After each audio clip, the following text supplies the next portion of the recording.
Перед началом просмотра обязательно поставьте лайк и оставьте свой комментарий. Они нам очень важны.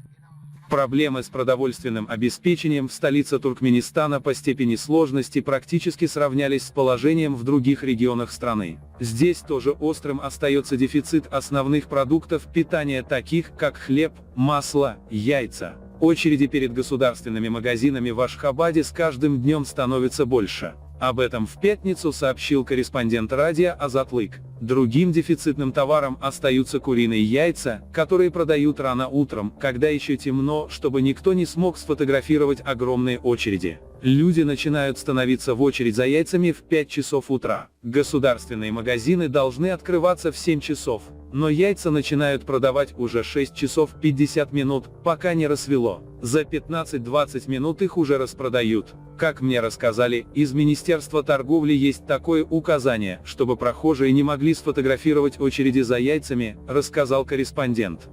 По его словам, яйца продают по 11 штук на одного человека, за 5 манатов. Попытки радио Азатлык получить комментарии по этому поводу в Министерстве торговли и внешнеэкономических связей Туркменистана результатов не дали. Корреспондент Азатлыка выяснил, что в складах магазинов в данное время есть мука, но в продажу поступает очень редко. Продавец в одном госмагазине рассказал, что у них нет времени упаковывать муку по 1 килограмму.